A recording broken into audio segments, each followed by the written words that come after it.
Përshëndetje, jemi këtu me një të ftuar të posaçëm, është një mik i vjetër i Shqipërisë dhe ndoshta i dërguar i parë i Shteteve të Bashkuara që për vendosjes marrëdhënieve diplomatike në vitin e largët 1991. Po që nga ajo kohë Christopher Hill ka pasur një karrierë të shkëlqyer në Departamentin e Shtetit, e cila në fund kulmoi edhe me pozicionin e zëvendës sekretarit të Shtetit dhe i dërguar i posaçëm për bisedimet me Koren e Veriut, një nga temat më delikate edhe sot e kësaj dite që ne flasim. Zoti Hill është në Tiranë, unë kam kënaqësinë ta kem për një intervistë. Mr. Hill, thank you very much. Zoti Hill, shumë faleminderit që jeni në programin tim. Faleminderit ju. Është kënaqësi të jem këtu.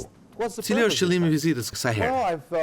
U ftova nga kjo organizatë ndërkombëtare që të jem pjesë e kësaj konference mbi paqen dhe sigurinë këtu në Ballkan.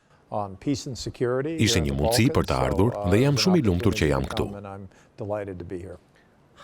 Sa e ndryshme është Shqipëria që ju shihni sot me Shqipërinë që keni parë mos gaboj në vitin 1991? Po, ishte viti 1991. Nuk mund të gjykoj të gjithë Shqipërinë, por nga ajo që pash në Tiranë, mund t'ju them me bindje, ndryshimet e Tiranës së sotme dhe Tiranës 28 vite më parë. Ka shumë ndryshime. Ju jeni zyrtari i parë që erdhën në Shqipëri pasi ne rivendosëm marrëdhënie diplomatike, saktë apo jo? Sakt. Isha diplomat i pari caktuar këtu. Kishim disa njerëz të përkohshëm, por unë isha i pari person i caktuar. Cilët ishin ndryshimet? Së pari, ne nuk kishim një ambasadë. Ambasada jonë ishte përdorur nga Italia. Kështu që kishim dy dhoma në Hotel Dajti, dhoma 205 dhe 206. Punuam në Hotel Dajti për gati 3 muaj, deri në tetor 1991. Kur ngritëm flamurin amerikan mbi ambasadën tonë dhe filluam punë. Ato ishin kohë të vështira, shumë të vështira. Kishte shumë probleme me energjinë elektrike, ujë. Probleme sigurie? Probleme sigurie. Ishte disi e rrezikshme të ecje në rrugë natën. Sepse nuk ishte drita dhe ndonjëherë kapakët e pusetave vidheshin dhe pa drita mund të bie në grop. Ishte e rrezikshme në fakt. E pastaj, gjëja e parë me cilën ju përballët ishte sigurisht opozita e re. Në fakt, gjëja e parë ishte që me vënien në punë të ambasadës sonë, të ndihmonim Shqipërinë. Shqipëria kishte nevojë për ndihmë kudo. Përfshi ushqime, çdo gjë tjetër. Ne e bëm atë. Padyshim ishin zgjedhjet që u zhvilluan në mars 1992. Dhe problemi ishte që të përpiqeshim të qëndronim jashtë saj. Dhe jo të sugjeronim kë kishim të parapëlqyer, por që procesi të ecte përpara. Po ishte pak e vështirë, apo jo, sepse ambasadori Ryerson që erdhi u përfshi në zgjedhje dhe më parë ishte edhe vizita e sekretarit të Shtetit Baker, e cila ishte një ngjarje e madhe dhe cilën edhe ne sot e cilësojmë akoma një pikë these. Ajo ishte një nga ngjarjet më të jashtëzakonshme që unë kam parë në karrierën time në shërbimin e jashtëm. Ishte pikërisht këtu në sheshin Skënderbej dhe ishin 500.000 njerëz. Ishte e paharrueshme. Por më pas çështja ishte të merreshim me pritshmëritë e shqiptarëve ndaj SBA-s. Dhe jo ata të ishin të zhgënjur, por të ishin realistë se çfarë mund të bëhej. What happened from 92 when the things here changed and the new democratic opposition came in? Çfarë ndodhi nga viti 1992 kur këtu gjërat ndryshuan, kur Partia Demokratike erdhi në pushtet dhe pastaj ju kishit 1 apo 2 vite të tjera që qëndronit këtu. Ne pam një ish kryeminist të shkonte në burg, nga ish Partia Komuniste dhe befas emri i Chris Hill doli në skenë. Besoj e dini që zoti Nano ju akuzoi që ishit ju direkt i përfshirë në burgosjen e tij. Ju siguroj që unë nuk kam qenë as direkt as indirekt. Dhe në asnjë formë në burgosjen e tij apo të asnjë tjetri. I kishim duart e zëna duke u marrë me çështje tërësisht diplomatike. Por kur proceset demokratike ecin përpara, kur ka zgjedhjet, ka një konkurrencë të ashpër mes shqiptarëve dhe në ato konkurrencë shumë gjëra mund të thuhen. Partia Demokratike konsiderohej një investim politik amerikan. Cila është e vërteta? Well, I would say the Democratic. Well, it wasn't our investment. In fact, Nuk ishte investimi ynë. Leadershipi i saj nën Sali Berishën i parapriu ardhjes tonë. Më kujtohet që një numër i tyre ishin aty përfshi Berishën. Dhe Baker ishte shumë impresionuar nga kjo opozitë. Por sinqerisht ishte detyra e opozitës që të ftonte shqiptarët dhe në një farë mënyrë ata e bën, duke thënë Amerika është me ne. Ambasadori amerikan ishte pjesë e fushatës në atë kohë, pjesë e mitingjeve politike të opozitës. Nuk jam shumë i sigurt nëse është një qasje drejt ndaj ambasadorit. Ai u përpoq që të qëndronte jashtë saj. Por ndonjëherë ishte e vështirë duke qenë në një takim me politikanë dhe njerëzit i drejtoheshin duke i thënë: "A mund të thoni disa fjalë?" Dhe ai deklaronte që jam shumë i lumtur që jam në Shqipëri mes shqiptarëve. Dhe ajo merrej si miratim politik. Unë ende mbaj mend ambasadorin Ryerson me dy gishtat lartë. Po, e vërtet. Unë gjithmonë jam munduar të mbaj 5 gishtat lartë.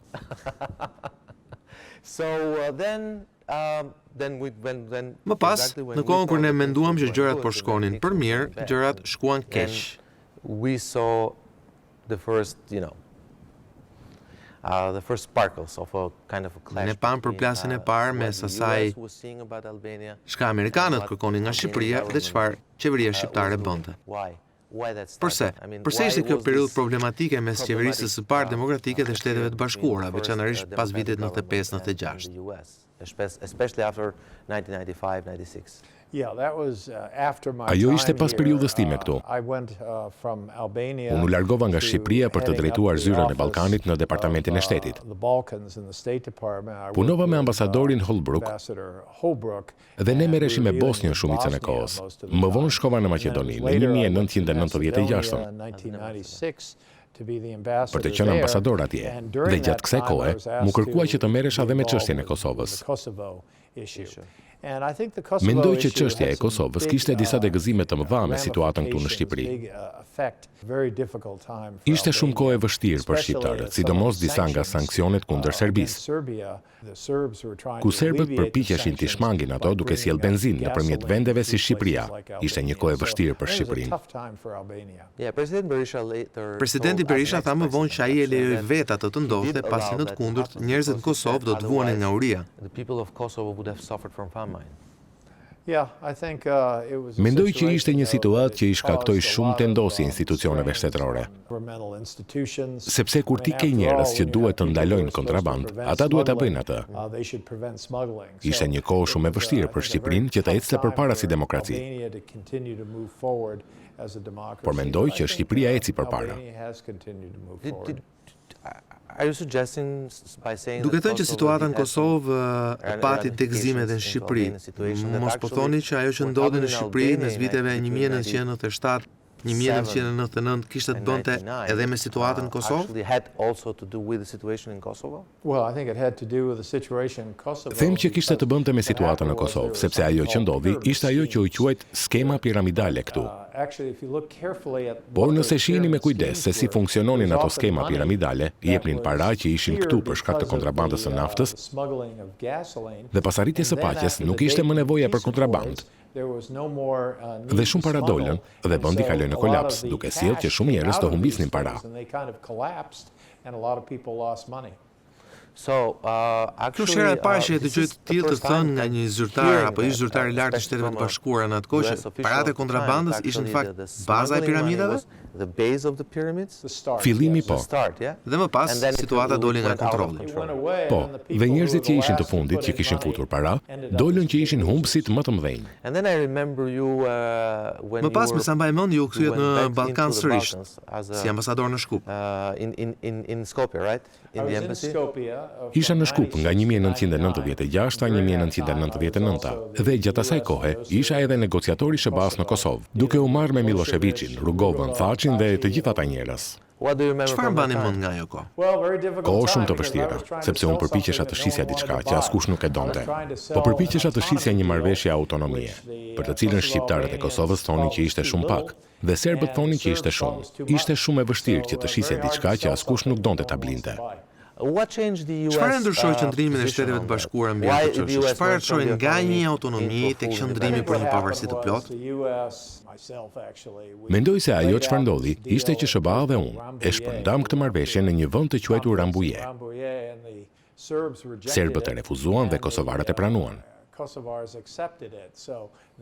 Ata e pranuan propozimin ton. Serbët e refuzuan dhe një luftë nisi mbi të. Në atë pikë kur lufta fillon, është e vështirë të kthehesh pas tek autonomia. Kjo ndodhi edhe me ne, për shkak të situatës që po zhvillohej, për shkak të gjithë krizës, por në atë kohë ishte e qartë që Kosova do të shkonte drejt pavarësisë. Asnjë nga vendet e BE-s nuk e pranoi atë. Madje sërish kemi 5 vende që nuk e pranojnë. Por një gjë ishte që shqiptarët ishin të arsyeshëm, ndërsa serbët nuk ishin, dhe kjo ishte kosto. Gjithashtu mbaj mend, më korrigjoni nëse jam gabim, pamje kur qellohet ambasada amerikane në Shkup, ajo në flak dhe ju në mes tyre. Kur lufta nisi, ne kishim disa vizitorë të paftuar, të cilët u mblodhën përpara ambasadës tonë, disa mira. Dhe i vun zjarrin makinave tona, dogjën disa nga banesat pranë ambasadës. Ata morën shtizën e flamurit tonë, edhesi në skenat e mesjetës, u përpoqën që përmes saj të hynin brenda në derën kryesore të ambasadës. Unë isha aty bashkë me 41 punonjës të ambasadës, Amerikan dhe Maqedonas, dhe na u deshi të prisnin për ndihmë nga ushtria. Ishte një ditë e gjatë.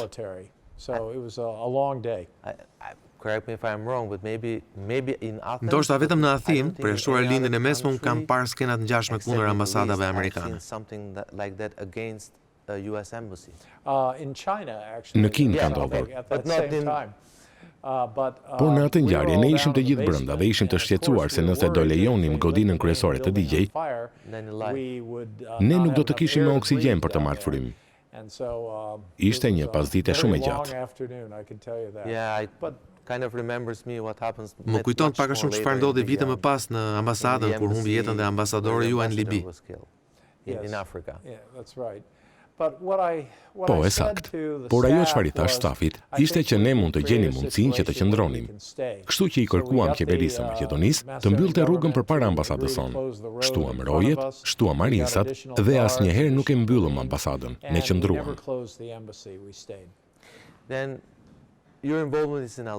Ju keni shërbyer në Shqipëri, në Kosovë, në Maqedoni. Mendoj që ky është dhe fillimi i kuptuarit që shqiptarët janë miqt tuaj më të afërt në rajon? Kam kaluar shumë kohë në Shqipëri, mos harroni dhe New Yorkun. Dhe tani ju ktheheni, gjërat kanë ndryshuar dhe sot kemi një Maqedoni tjetër ose më saktë një tjetër shtet, kemi Maqedoninë e Veriut. Nuk jam mësuar të them Maqedonia e Veriut, them Maqedonia, por më duhet ta mësoj veten që ka ndryshuar. Besoj që të gjithë vendet, Shqipëria, Maqedonia e Veriut, fatin e tyre e kanë që të jenë plotësisht të angazhuar në rrugën euroatlantike, janë në NATO, dhe nuk kanë asnjë dyshim që do të jenë edhe në BE. Jeni sigurt për këtë të fundit? Jam i sigurt për të fundit. E di që ka qenë frustruese dhe e vështirë për njerëzit në ditët dhe javët e fundit. Por mendoj që frustrimi dhe irritimi nuk janë një zvendësim i mirë politik. Ajo që mendoj që Shqipëria duhet të bëjë është që të punoj bashkë për të çuar procesin përpara, sepse ju e dini që do të shihet përsëri në 2020-ën. Nuk është një jo finale.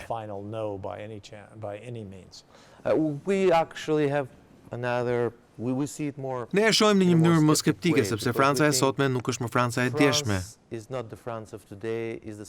Franca e fillim të shekullit 20, ku skenarin më të mirë ata as nuk na kishin konsiderat.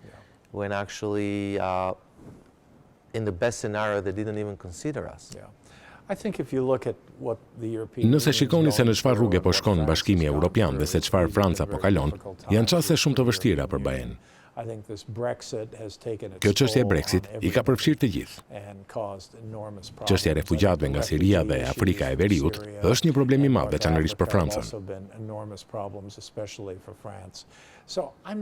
Nuk jam i habitur nga Franca, në kuptimin që ata mendojnë se po shkojmë shumë shpejt, por nuk do ta merrja këtë si një vendim historik. Është diçka që ata janë të mbingarkuar nga këto faktorët e tjerë.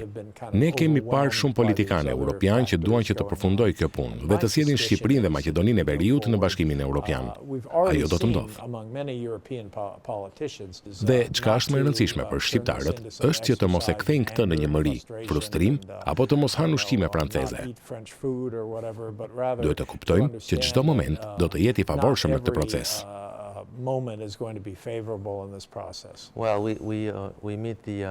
Do të presim dhe kombëtarin e futbollit në Francë me 17 nëntor këtu në Tiranë, i cili përkon 75 vjetori rishtërimit të kryeqytetit. Shpresoj ta shfrytëzojmë së paku këtë mundësi për të mundur ata në futboll. Ashtu do thoya dhe unë, ti mundni dhe të mbetet në fushën e futbollit. Për fat e keq gjërat nuk janë në fushën e futbollit këtu në Ballkan. Shohim një rritje të ndjeshme të influencës së Turqisë, të Kinës, edhe Iranit. Por për më shumë, a duhet të shqetësohemi mbi atë që bën Rusia në këtë rajon? A duhet të friksohemi? Should we be scared? Should we be concerned? Jo,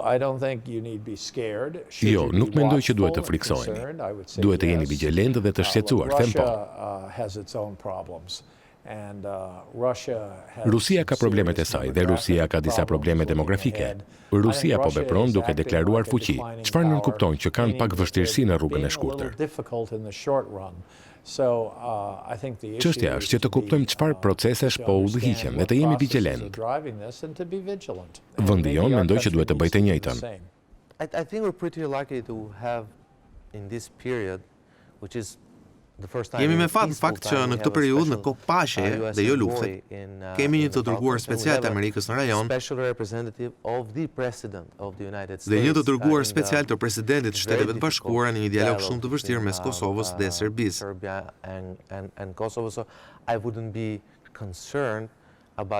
Dhe nuk do t'isha i shqetësuar për sigurinë, sepse tashmë kemi një bazë amerikane në Kosovë dhe një tjetër ajrore që të ngrihet këtu në Kuçov. Është bazë e NATO-s. Po është bazë e NATO-s, por ne dim, NATO janë Shtetet e Bashkuara, në të kundërt as nuk do të ekzistonte. Është një lajm shumë i mirë. Ju jeni në NATO dhe tani keni një shenjë të NATO-s në ju.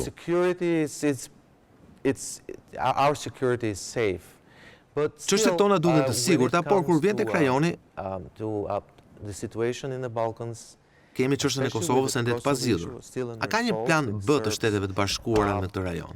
Is there any plan B for the US in this region? We always thought Ne gjithmonë kemi menduar që me përfshirjen që në vitin 91 tuaja në Maqedoni me trupat speciale në veri, përfshirjen në çështjen e Kosovës dhe të qenurit partner strategjik i Shqipërisë,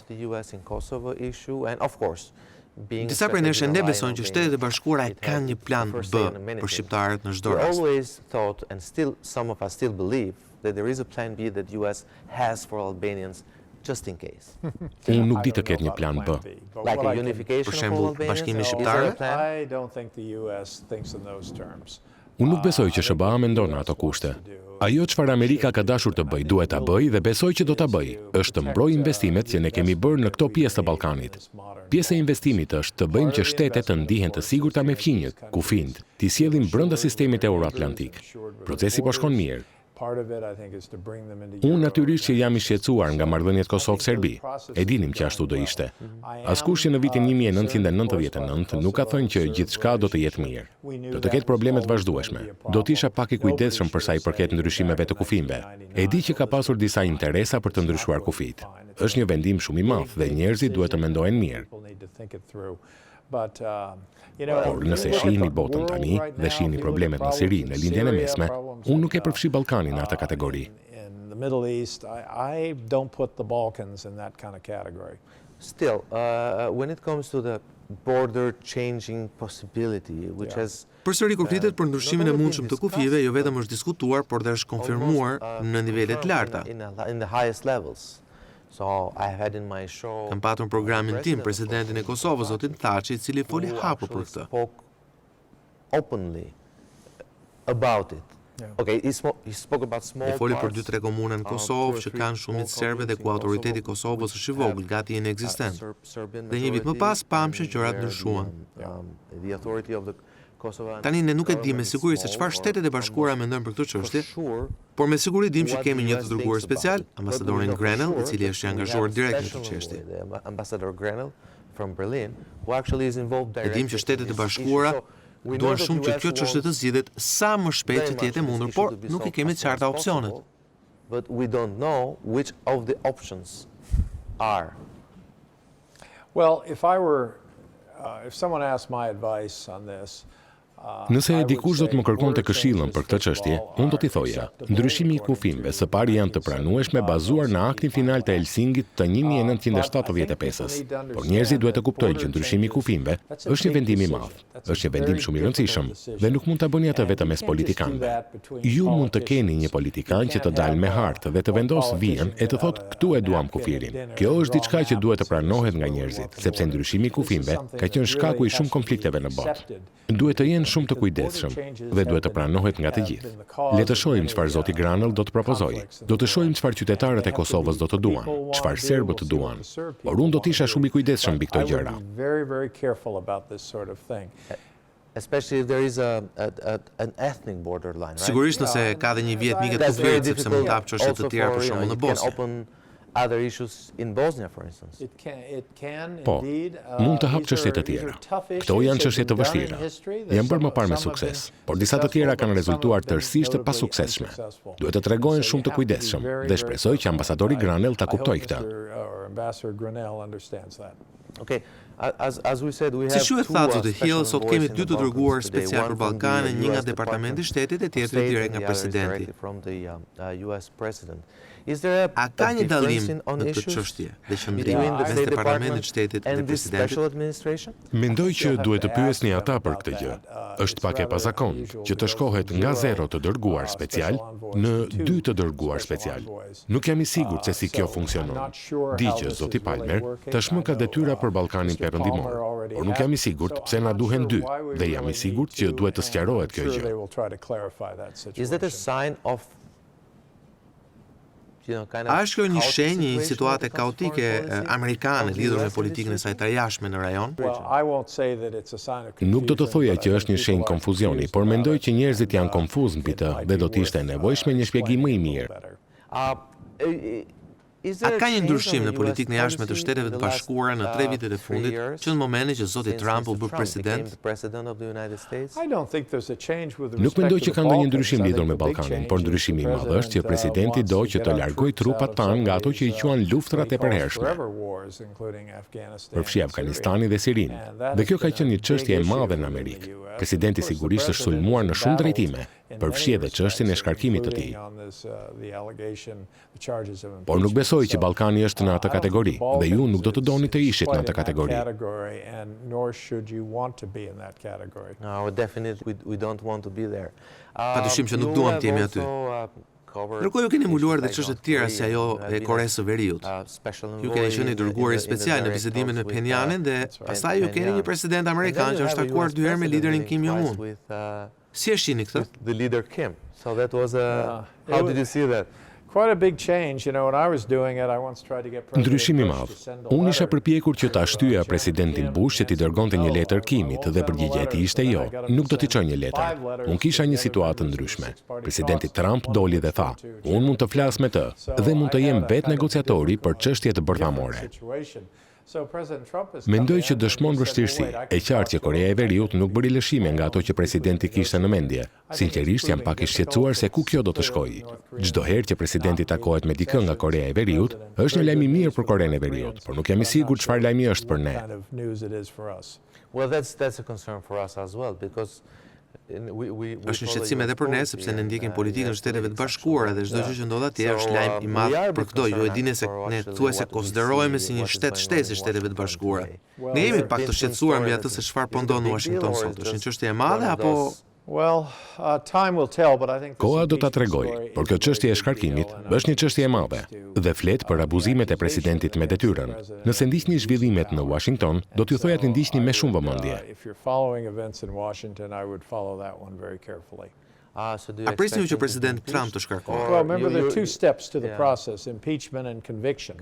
Janë dy etapa, akuza dhe bindja. Dhe shumë njerëz që kanë numëruar votat janë të bindur që do të ketë një akuzë të ngritur. Por nuk është e qartë. Përfshirë edhe Senatin? Nuk është e qartë sepse duhen 66 senator, 2/3 e Senatit për ta miratuar, dhe tani republikanët kanë 54 senator. Asnjë nuk ka dalë për ta mbështetur akuzën. Kështu që do të jetë një proces i vështirë për demokratët për të arritur me sukses. Thënë kjo, shumë gjëra ndodhin çdo ditë.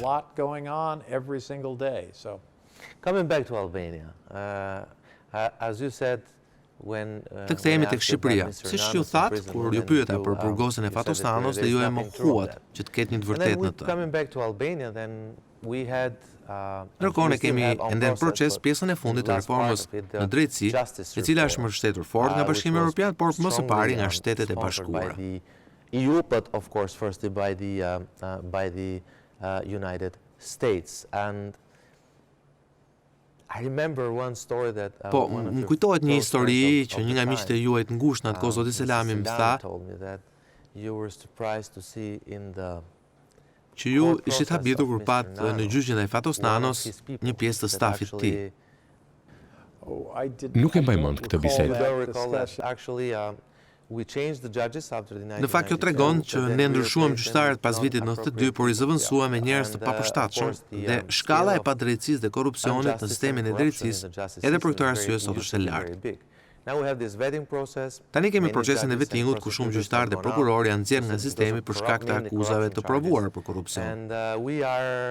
Dhe ne jemi sërish mbrapsht në vitin 1992 me pritshmëri të mëdha që tani ky sistem i ri i drejtësisë do të sjellë drejtësi në vend. Shtetet e Bashkuara na kanë thënë të paktën kështu. A duhet t'ju besojmë sërish?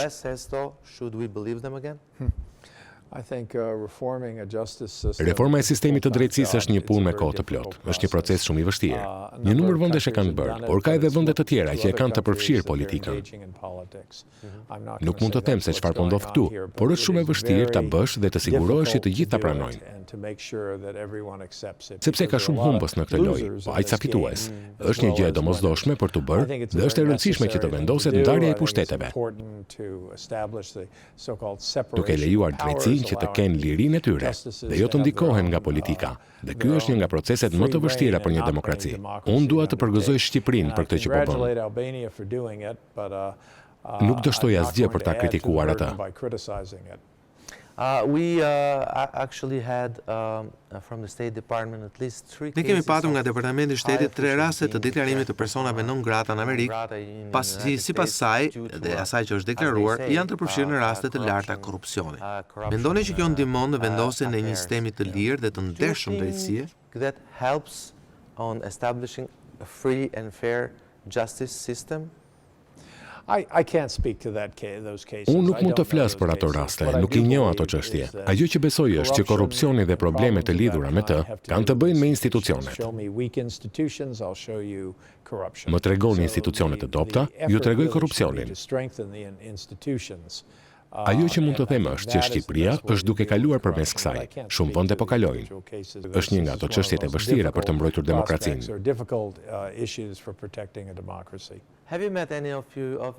A keni takuar ndonjë nga politikanët që kanë qenë këtu gjatë viteve 90?